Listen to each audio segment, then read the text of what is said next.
Sean McVeigh with Sean's Outdoor Adventures. Today I'm at Palo Outdoors. I want to give a special thanks to them for allowing me to come film this video. Please support your local bow shops. So what I'm going to do is shoot the bow through the chronograph here, and I'm going to see what the speeds are. I'm also going to get some decibel meter readings, and I'm going to go over some specs of the bow, and I'm going to take you back to my home office to go over all the data. So let's go ahead and get started. All right, so I want to give you some first observations. Those of you who like the feel of a little bit more of a grip, I mean, Hoyt's grips are interchangeable, but out of the box, Hoyt has a grip that fills your palm a little bit more than a lot of the brands nowadays are giving you just that thin little riser. So this does fill in your hand a little bit more. It has a comfortable feel to it. It's going to come down to personal preference. Some people like that really super thin feel of just the riser. Some people like a little more of a grip. So when you get a Hoyt like this, just what comes standard is that feel. You feel like you're holding a little bit more. And with this technology they've always had, I mean, Hoyt will probably always keep that. I don't know that it actually does a whole lot, just as a personal opinion on that. I mean, I think it's supposed to divert the vibration away from the hand, but when you compare the way the bows feel when they go off, there isn't a noticeable decrease in the feel of vibration over the years, and I've owned Hoyts as a result of that. So I imagine they'll always keep that technology, but I'm just saying that's been I haven't noticed any significant difference. I'm sure it also strengthens the riser too. That would be another reason for having it. But let me give you some back wall ratings, and also mention too, we're seeing again this year the yoke system that Hoyt we're familiar with, and they have a split cable here for the bottom cam. Obviously that's going to help minimize cam lean down here. That used to be more of an issue. Again, like I said, I've owned Hoyts, and when they just had a straight cable here, you always had cam lean at the bottom. And cam lean is not necessarily a bad thing as long as you are able to tune the bow with it in place. But let's go ahead and take a couple shots. There is adjustable draw length on the cam right now, which you didn't always see that in Hoyt, so I'm glad to see that, because if you're making modifications in your shooting style, sometimes you got to change your draw length a little bit. Maybe if you're going to like a back tension release, you might anchor differently, things like that. So let's check out the back wall here. So it has a little bit of a soft back wall in a sense that it's a cable stop, so you can move and pull into it a little bit, whereas when it's a limb stop, you're hitting a rock solid back wall. Let's take a couple of shots here through the chronograph and see what we get. Oh, and I forgot to give my rating on how easily it comes off the back wall. Hoyts traditionally, they come off the back wall a little easier than some bows. Sometimes it's because their let off is just a little bit lower than some of the other manufacturers are going to a really high let off. So that's a factor in that. Yeah, see it bounced off the back wall right there.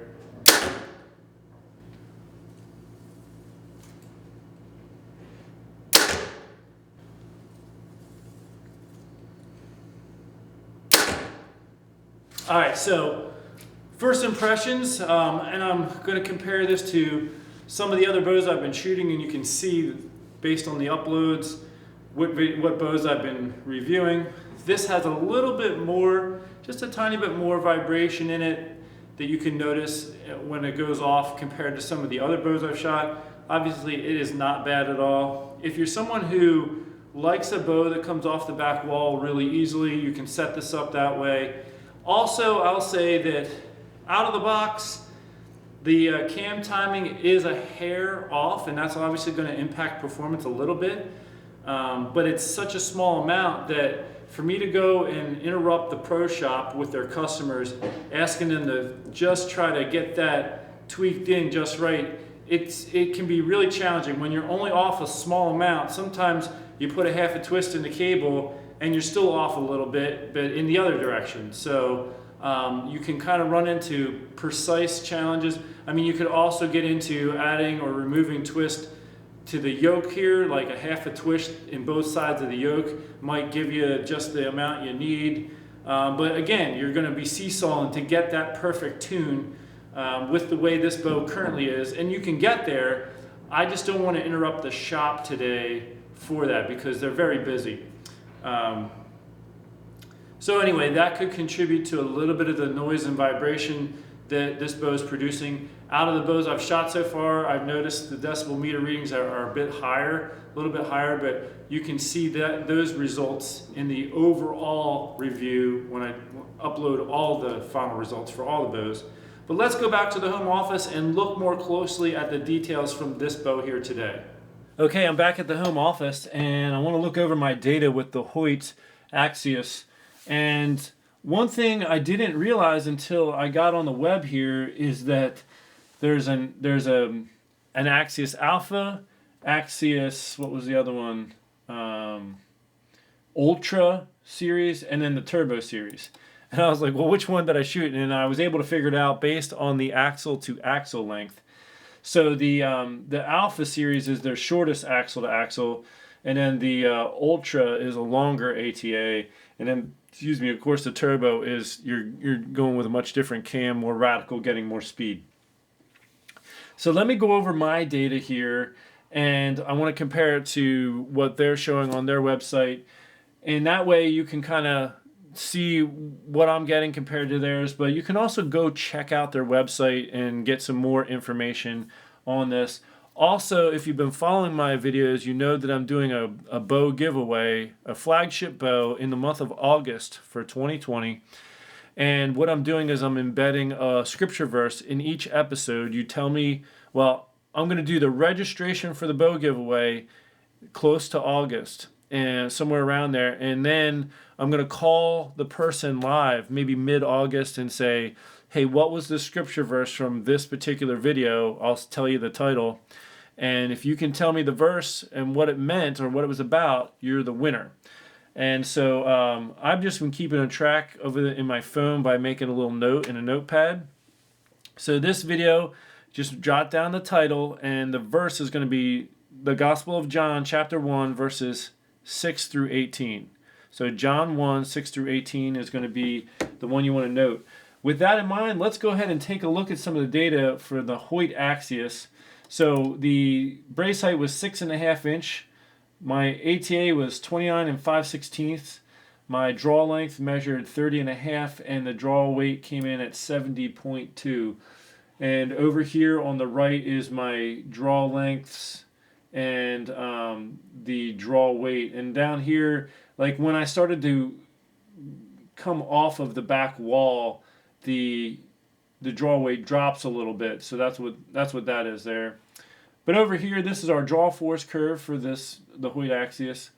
I shot 3 arrows, and my average speed, here were my speeds, and it averaged out to 337 feet per second. For my decibel meter, these were my average noise readings in decibels, and that averaged out to 81.5 decibels. And as far as how solid the back walls, it was sort of medium, and how it came off was medium. I do want to note this. The cam timing was just slightly off. And I mean, it was about, maybe a little under 1/8 of an inch off. Where it does have an impact is it makes the back wall feel a little softer, and it can make it come off the back wall a little bit more. Now, when you have just a little bit, sometimes a half of a twist in one of the cables will correct that. But it's also possible that it'll overcompensate, and then you'll be out a little bit on the other end. And in those scenarios, well, then now you're doing like a half a twist to each side of the yoke, on the yoke system on the top, just to try to compensate. So the shop was busy, and I didn't want to ask them to finagle with it to get it dead on. So so that's going to impact my back wall ratings there. It probably would have been a little firmer and would have stayed on a little bit better if those draw stops were dead on. Now, what impacts that or causes that is cables and strings tend to stretch a little bit, in their life, especially in the early onset of their use. I mean, there are a lot of strings and cables that are pretty good and have minimal stretch, but they're still a little. And so if one stretches a little, it's just a matter of adding a twist to get it back in alignment. And this is a brand new bow. So that's why you have a pro shop, because they can just make those little tweaks for you and get your bow right on. So let's go over to Hoyt's website. So here they have the Axius Alpha and the RX4 next to each other. Let me scroll on up. So they have all these different colors here, which is nice. And you can go on their website and just kind of look at the colors and see, which one is your favorite. Here's their advertised speed, which was 342. That's ATA. 29.5-inch axle to axle, 6 1/8-inch brace height, and that's this. Well, this is for the carbon RX4, but I think it's supposed to be for the Axius as well because I don't see a separate data sheet for that one, and they are depicted right next to each other. So I'm going to assume then that these numbers correlate with the Axius as well. And here you can go to their technologies. They got the ZTR cam.